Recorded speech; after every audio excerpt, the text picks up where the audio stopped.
Hola, ¿cómo están? Bienvenidos a La Silla Vacía. Soy Daniel Pacheco, subdirector. Un saludo a todos los que nos ven por televisión abierta en Canal 1 y a los que nos siguen por las plataformas de La Silla Vacía, YouTube, en Facebook. Hoy tenemos una investigación en alianza con el medio venezolano Armando.info acerca de cómo empresas vinculadas a personas cercanas al presidente Gustavo Petro ganaron enormes contratos para explotar petróleo en Venezuela, contratos que les dio la actual presidenta encargada, Delcy Rodríguez. Estamos hoy desde la redacción.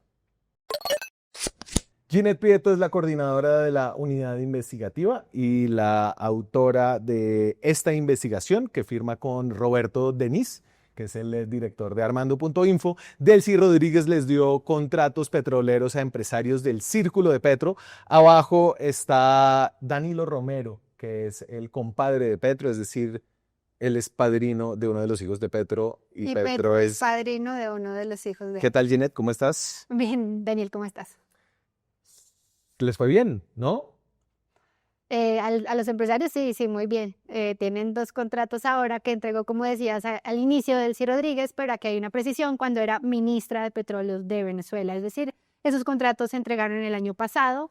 Y empecemos a entrar un poquito en materia, se llaman CPPs, que son contratos de producción y participación, y es una figura con la que el gobierno venezolano desde el año pasado empezó a tratar de evadir las sanciones gringas. Entonces generaron una figura que se volvió muy que beneficia mucho a los privados que ellos reciben, porque les da unas condiciones muy favorables y disminuye la participación del Estado venezolano, que al final...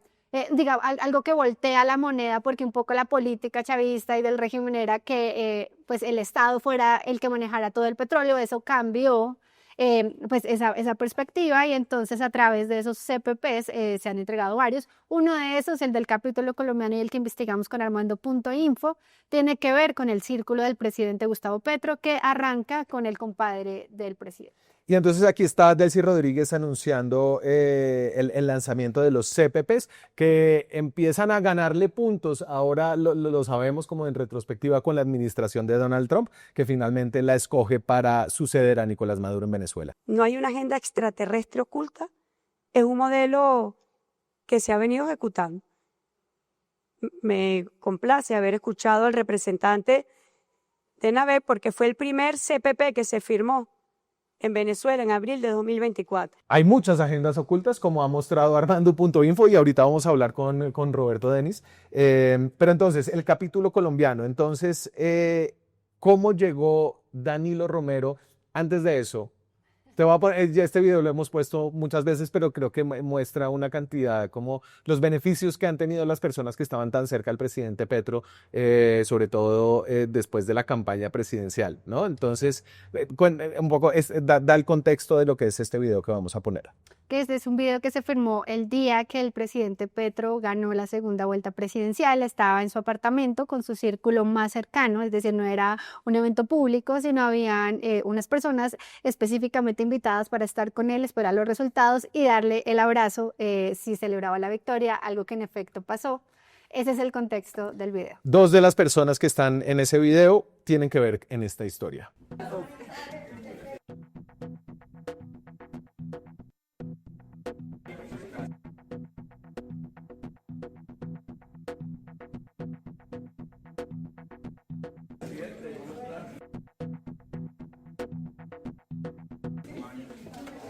Y entonces ahí está Danilo Romero. ¿Y por qué? O sea, ¿cómo ha ayudado Danilo Romero a Petro? A ver, Danilo Romero es amigo del presidente Petro desde hace al menos 20 años. Es un empresario que sí históricamente se ha dedicado al tema de minería, de hidrocarburos, pero que en lo que ha corrido este gobierno ha tenido más figuración. Empezó sonando muy al inicio porque estuvo en un sonajero para ser ministro de Minas, algo que no ocurrió.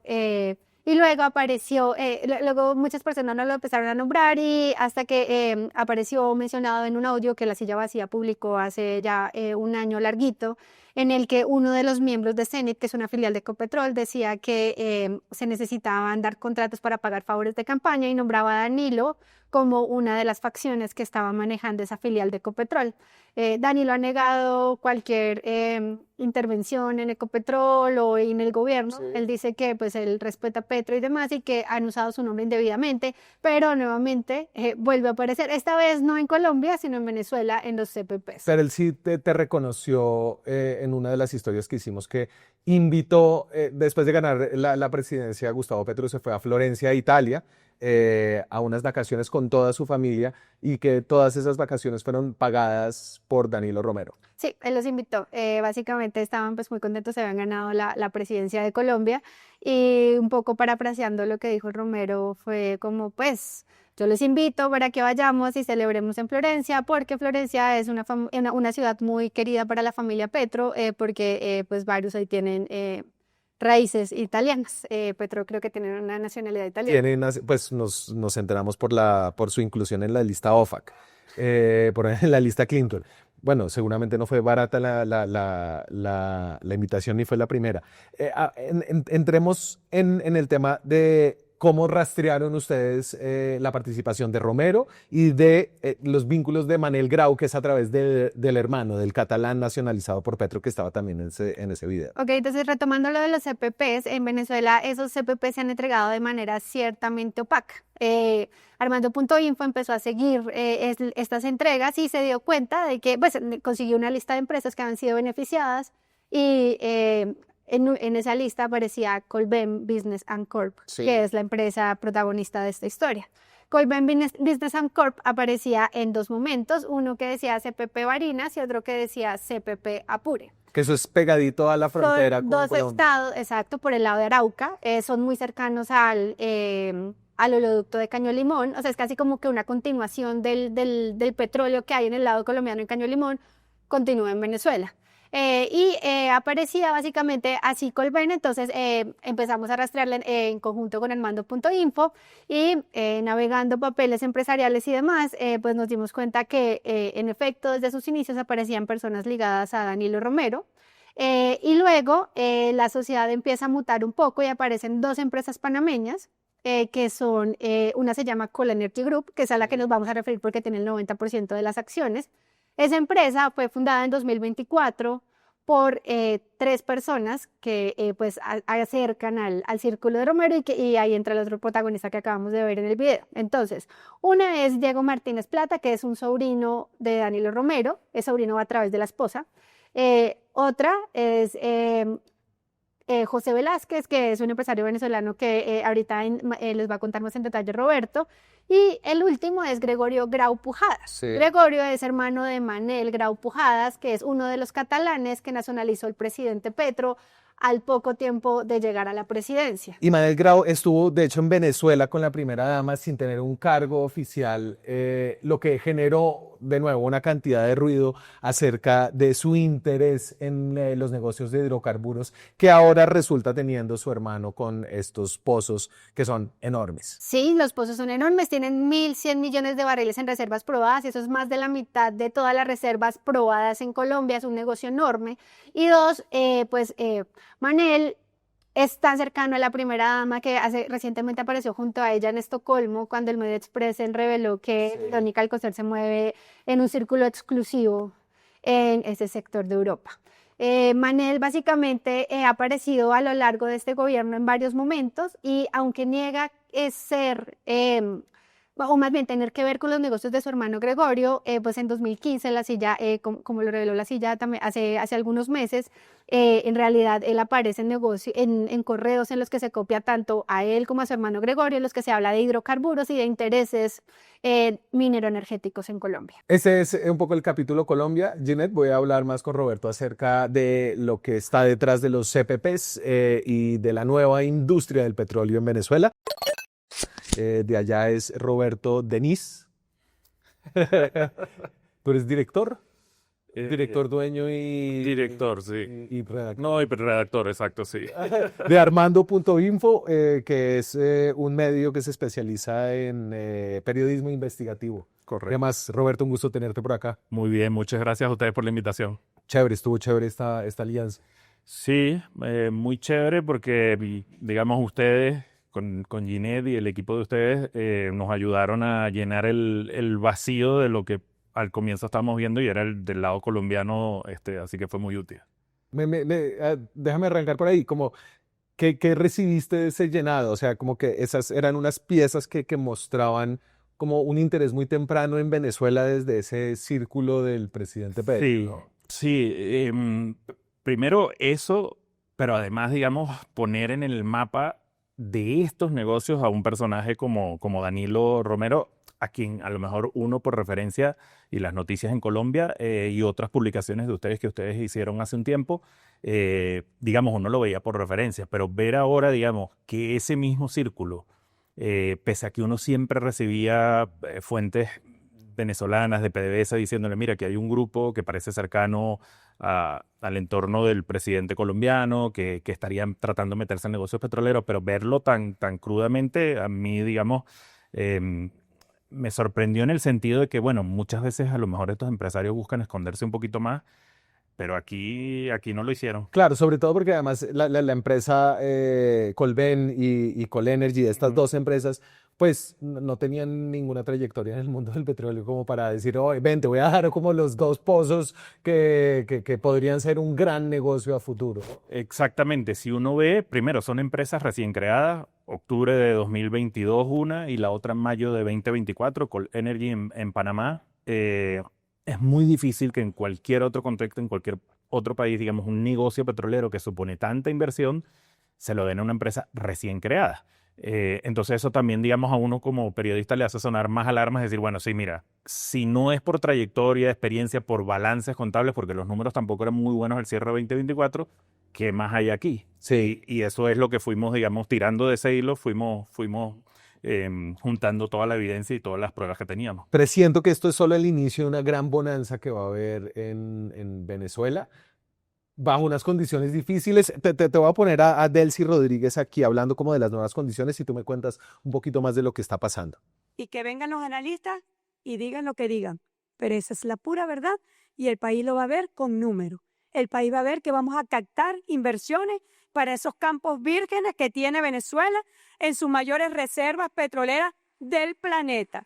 Esas reservas van a ser explotadas para el desarrollo nacional en estas reglas que hemos venido conversando, en estos principios básicos de nuestra economía. Y te voy a poner sobre el dato de reservas, que es tan apabullante, es una cosa impresionante. Las reservas de petróleo de Venezuela son las reservas probadas más grandes del planeta. Son 303.000 millones de barriles de petróleo. Solo para que tengan una referencia, no, a Colombia, un país que su principal exportación es el petróleo, tiene 2.000. O sea, ellos tienen 303.000 y nosotros tenemos 2.000. Y solamente en los pozos que le dieron a Colben ya hay como 1.000 millones de barriles de reservas probadas. Sí, y eso es interesante porque, digamos, el atractivo petrolero en Venezuela está en lo que se denomina la faja petrolífera del Orinoco al sur de Venezuela. Y básicamente en la frontera, ¿no? O sea, es como que le hicieron la frontera por la... Sí, por eso, y eso también revela, digamos, una cierta intencionalidad política cuando esto se dio, pero en concreto lo que le dan a Colben Business Corp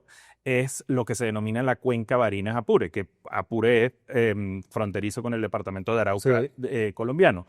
Y pese a que, como digo, no es propiamente la faja petrolífera del Orinoco, tiene unas reservas probadas de 1.114 millones de barriles. Eso es poquito más de la mitad de todas las que tiene Colombia. O sea, es un negocio muy atractivo porque además se puede hacer la interconexión hacia el lado colombiano. Claro, ahí entonces nosotros tenemos el principal oleoducto de Colombia es el Cañón Limón Coveñas, Cañón Limón que es un pozo, el pozo que fue el pozo principal de Colombia, al que se le hizo un tubo que sale hasta el puerto exportador de Coveñas en el Mar Caribe, ¿no? Entonces sería un poco la posibilidad de eso, no solamente que el petróleo está ahí, sino que es fácil conectarlo a una red ya establecida que te ayuda como a evitar el gran problema que tiene Venezuela hoy, que es un problema de infraestructura. Exactamente, y pareciera que esa es un poco la intencionalidad que hay aquí.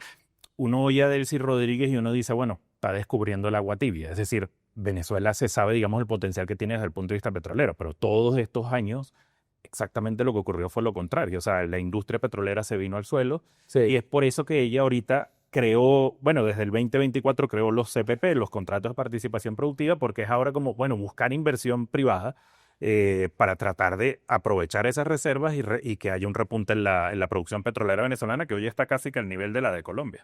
Ustedes han mostrado y ya lo habían hecho que estos contratos, estos CPP se estaban entregando básicamente con lo que parecía un interés político, ¿no? Entonces hicieron en dos investigaciones. Una es un amigo de Donald Trump, un petrolero estadounidense, y otra a unos ecuatorianos cercanos a Rafael Correa. Correcto.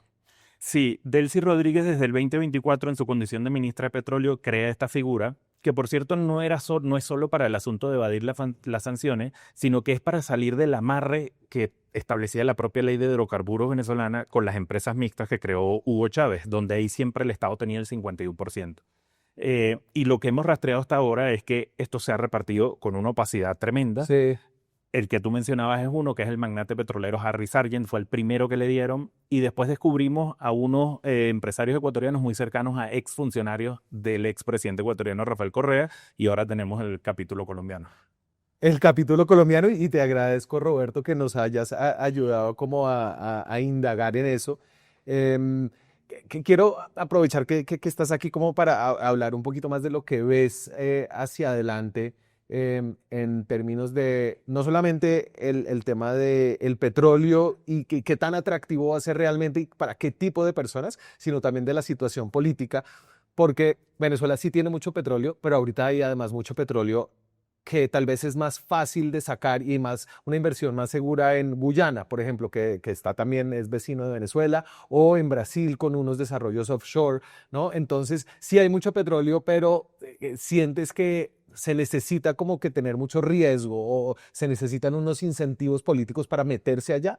Bueno, a ver, es evidente que lo que está ocurriendo de momento, al menos en materia petrolera, uno puede intuir, además basta escuchar a Donald Trump, ese apetito por el petróleo venezolano, que hay una suerte de tutelaje y que va a haber una suerte de imposición de condiciones para que grandes empresas petroleras que alguna vez estuvieron en Venezuela, pero que con el chavismo o se fueron o la sacaron, vuelvan. Pero mi percepción es que al menos en el corto plazo eso no va a ser de la noche a la mañana, porque hay muchas reticencias. O sea, hay petroleras que han tenido una experiencia, digamos, mala en la época de Chávez, por ejemplo, ExxonMobil, a la que Venezuela todavía le deuda mucho dinero, Sí. con ConocoPhillips, incluso en aquella reunión que hizo Donald Trump con los CEO más importantes. Allá le dijeron, unos le dijeron, no, Exactamente. gracias, pero no gracias. Exactamente, entonces pareciera que a lo mejor uno puede creer que sí va a haber cierto repunte, que va a haber una inversión, llamémosle pequeña desde el punto de vista para lo que es la industria petrolera, el sector petrolera, a ver qué ocurre con digamos, la realidad política venezolana. Y para una empresa como la estatal colombiana, como Ecopetrol, que ya tiene unos desarrollos de infraestructura muy cerca a la frontera, que tiene la posibilidad como del gasoducto binacional Sí. que hay que arreglar y que todo eso. ¿Crees que Ecopetrol está en una posición más ventajosa que otras empresas como para poder aprovechar y para poder manejar mejor los riesgos inherentes a empezar a invertir en Venezuela ahora? A ver, yo creo que es evidente que obviamente Colombia y Venezuela, y así incluso en épocas, digamos, no muy buenas, fueron un gran socio comercial. Me refiero a donde había mucha diferencia política, Hugo Chávez, Álvaro Uribe, fueron un gran socio comercial. Yo creo que sin lugar a dudas Ecopetrol tiene una ventaja muy grande, no solo por la frontera, sino por ese desarrollo, esa infraestructura que hay ahí en el gasoducto Antonio Ricaurte. Hay un problema y es que aunque ya se están desmontando las sanciones financieras sobre PDVSA y toda la industria petrolera venezolana, porque mientras estén sancionadas va a ser difícil hacer negocio con una empresa sancionada. Entonces yo creo que Ecopetrol tiene una gran ventaja. Ahora, ¿el problema cuál es?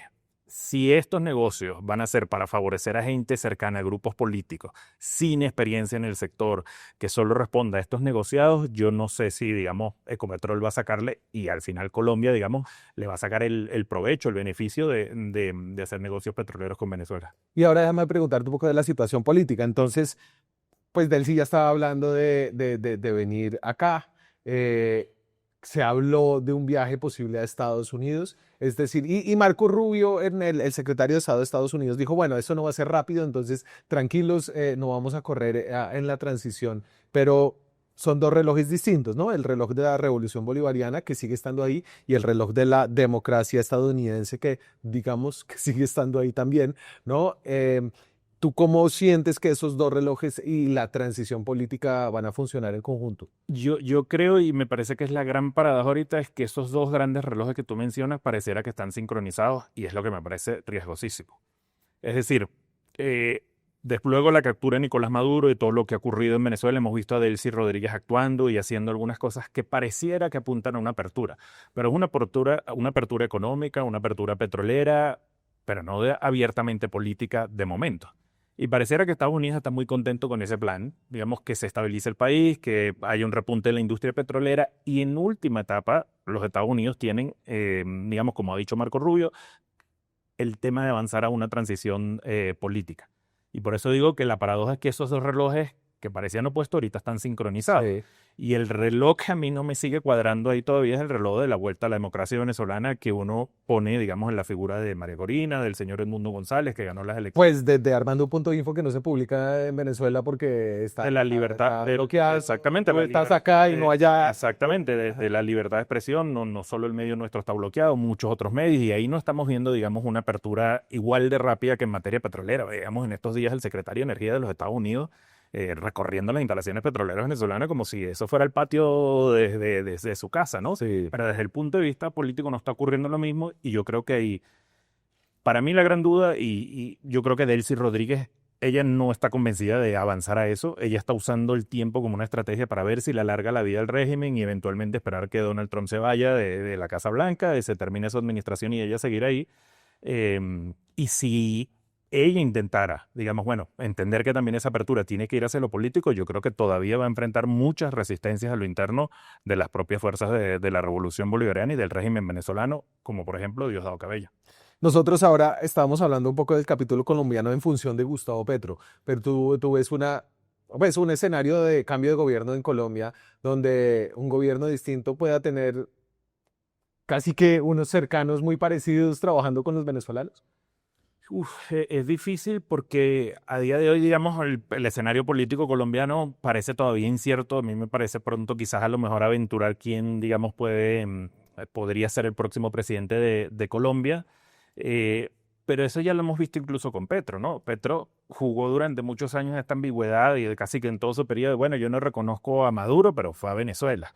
Yo no reconozco a Maduro, pero nos encontramos este negocio de gente de su entorno, digamos, de amistades y de entorno personal haciendo este negocio en Venezuela. Yo creo que eso se puede repetir nuevamente. Y si gana, digamos, un gobierno de otro signo, habrá que ver qué van a hacer, porque bueno, ya estuvo la experiencia de lo que fue cuando gobernó el presidente Duque, Iván Duque, que cortó relaciones de todo tipo. Claro, pero evidentemente si llega a la derecha de nuevo a Colombia, pues va a estar trabajando con Venezuela en el marco de lo que quiere Trump. Exactamente, ahí uno lo que pensaría es que probablemente la influencia de Estados Unidos es la que va a marcar esa relación, no solo en términos de petróleo, en términos de qué hacer con los grupos irregulares, ELN, disidencias de la FARC, narcotráfico, etcétera. Sí. Uno pensaría que Estados Unidos es el que va a guiar el tono, digamos, de esa relación, sí.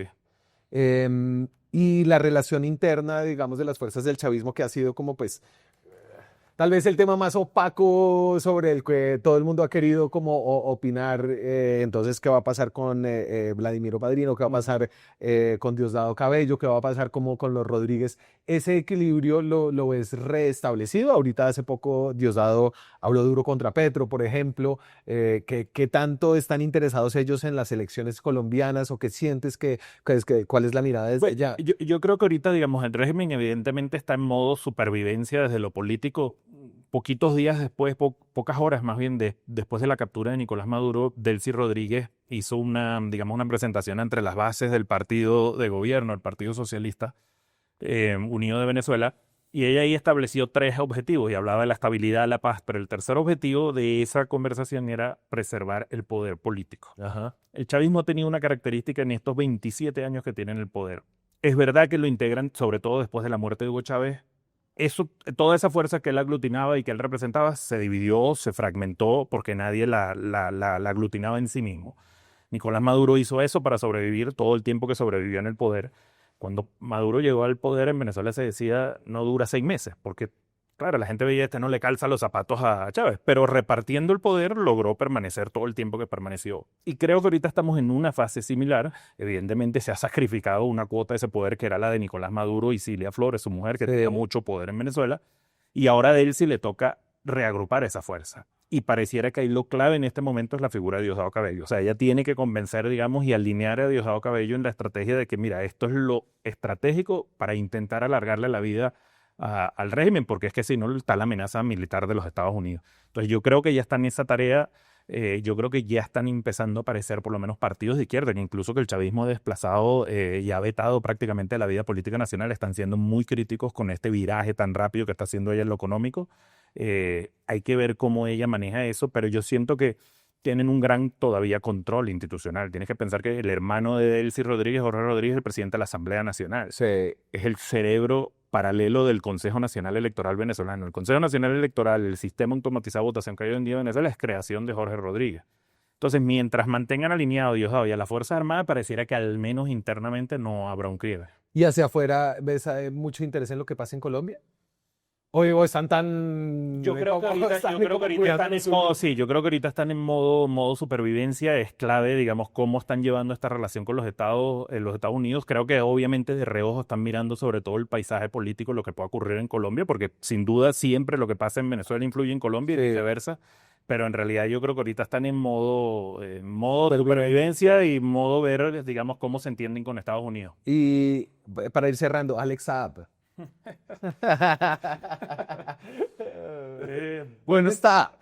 Esa es la gran pregunta. ¿Está detenido? ¿No está detenido? Sí, Alex Saab está detenido en Venezuela desde el 4 de febrero, Sí. pese a que increíblemente, y eso también revela la naturaleza de cómo funciona el régimen, nadie oficialmente ha salido a confirmar la noticia, nadie quiere hablar de esto. El fiscal general de la República salió de una declaración y a las 2 horas se desdijo, diciendo, no, es que yo no tengo información de eso. O sea, imagínate, si el fiscal general no la tiene, ¿quién la tiene? Pero la información que yo tengo es que Alex Saab continúa detenido. La relación de él con Delcy Rodríguez no era buena, nunca fue buena, más allá de que se sabe y siempre fue así. Alex Saab es ficha de Nicolás Maduro y Cilia Flores. Eso siempre fue así. Y Delcy necesita gente cercana, necesita su gente de confianza. Está la versión de que es probable que se haga pública una nueva acusación en los Estados Unidos contra Alex Saab. Claro. Y Pero lo tienen que acusar de alguna vaina distinta porque él ya le dieron un perdón presidencial, ¿no? Para intercambiarlo por unos gringos que estaban en la cárcel. En diciembre del año 2023, cuando a él lo envían de vuelta a Venezuela, la administración Biden le dio un indulto presidencial y ese indulto lo que establecía es que a él no se lo puede volver a juzgar por la misma acusación que provocó en su momento la extradición. Pero yo tengo conocimiento de que sobre Alex Saab hay varias causas, hay varias investigaciones en los Estados Unidos. No son públicas, solo una es pública, que es el indictment de los CLAP, la acusación de todo el programa de los CLAP, donde están todos los socios de él, y Alex Saab evidentemente es el co-conspirador número 1 de ese expediente. Pero la información que yo tengo es que hay otras investigaciones que no son públicas, pero que si finalmente Estados Unidos lo va a reclamar, digamos, en extradición y lo va a solicitar, tienen que hacerse públicas antes de que ocurra, obviamente, la extradición. Claro, porque no le van a pagar el mismo viaje en helicóptero que a Maduro. No, pareciera que no, pero sí hay un interés muy grande en él, no solo porque ahora está Maduro y Cilia Flores en Estados Unidos detenidos y van a enfrentar un juicio, y Alex Saab puede ser como esa pieza que falta desde el punto de vista judicial para terminar de ensamblar todo, pero es que sobre el propio Alex Saab hay mucho interés. Claro, para nosotros Alex Saab es de gran interés, no solo porque es colombiano, sino porque fue cliente de Abelardo de la Espriella, que es el candidato presidencial. O sea, si tú fueras Abelardo de la Espriella, tú en este momento... o sea, el miedo es que Alex Saab hable desde Venezuela o diga cosas desde Venezuela que tal vez puede que no salga tan mal. Es decir, ya salió lo de DMG, ¿no? Entonces, ya esa es como una pequeña prueba de lo que le puede pasar a un abogado defensor que está yendo a la presidencia. Pero ¿tú crees que la vulnerabilidad de la Espriella como candidato está en que Alex Saab se quede como un actor político en Venezuela, estaba trinando y todo, o que sea un testigo cooperante en Estados Unidos?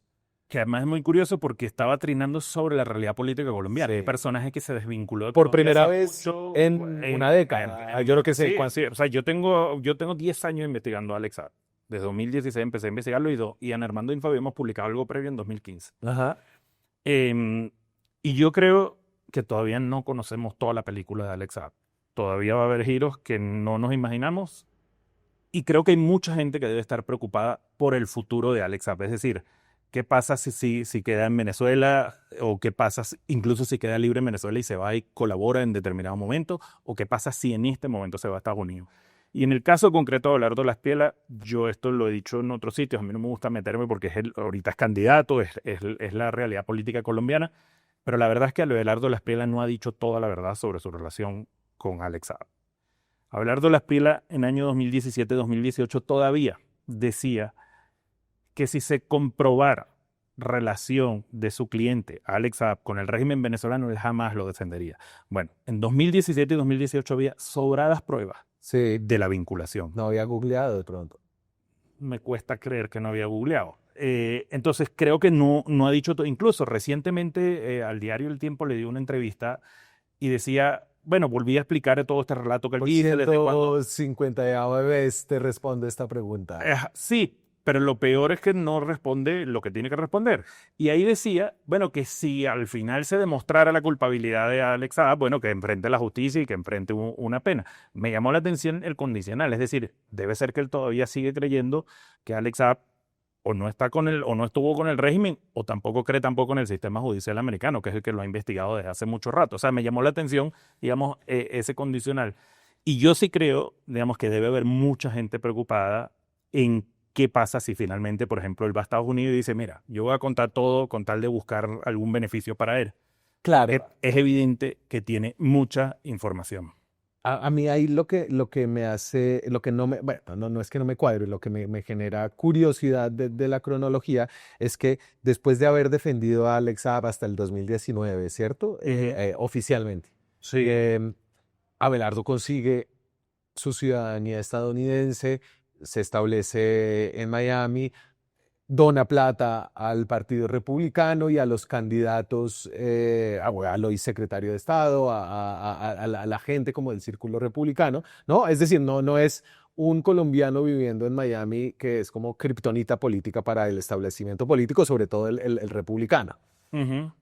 No lo sé porque no es el único caso, digamos, sensible que ha tenido y sabes que el sistema judicial americano funciona con esto de la recompensa. Bueno, si alguien tiene un cargo, llega y está dispuesto a colaborar, entrega toda la información y eso sirve para llegar a un problema más arriba o una persona más arriba, tú puedes conseguir algún beneficio. Yo no sé si a lo mejor no se le contó tampoco toda la verdad a los Estados Unidos. Yo no lo sé, insisto. O sea, sería una especulación, pero yo no lo sé. Y si uno lee el expediente del caso de la época mientras Alex Saab estuvo detenido en los Estados Unidos, después de que lo extraditaron de Cabo Verde, Sí. desde octubre de 2021 hasta diciembre de 2023, uno comprueba y ve en esos documentos que allí se dijo que el primer acercamiento de Alex Saab con las agencias americanas fue en 2016 en un bufete de abogados en Bogotá. Ese es el bufete de abogados del señor Abelardo Laspiela. Sí. Eso ocurrió en 2016. Está ahí en el expediente en blanco y negro porque él decía en 2017 y 2018 que si se probara la vinculación con el régimen venezolano, él no lo defendería. Entonces, ¿por qué lo sentó a hablar en 2016 con los americanos? Sí. Porque no lo sentó a hablar por el problema judicial de Chatex, la empresa de Barranquilla. Eso es chuchería, como decimos nosotros, al lado del tema venezolano, sino que lo sentó a hablar por su cercanía y su vinculación con el régimen venezolano. Es más, en 2017, cuando la fiscal venezolana salida del chavismo, Luis Ortega Díaz, sale en exilio porque ya Maduro no le era útil y la quería sacar, y llega a Colombia, una de las primeras declaraciones de Luis Ortega Díaz fue que Alex Saab, con la empresa de los CLAP, de los alimentos, que esa empresa era de Nicolás Maduro, y que el señor Alex Saab era el testaferro de Nicolás Maduro. La famosa etiqueta del testaferro se la puso Luis Ortega Díaz, es decir, la fiscal chavista, se la puso a Alex Saab.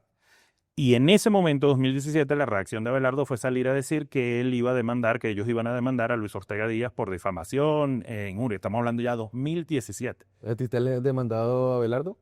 A mí no me ha demandado Abelardo, pero nosotros sabemos y siempre lo supimos desde que pasó la demanda que nos pone un abogado en Venezuela en el año 2017 y que a la postre es la que provoca la salida mía y así como de los 3 editores fundadores de Armando Info de Venezuela en 2018 en el caso mío.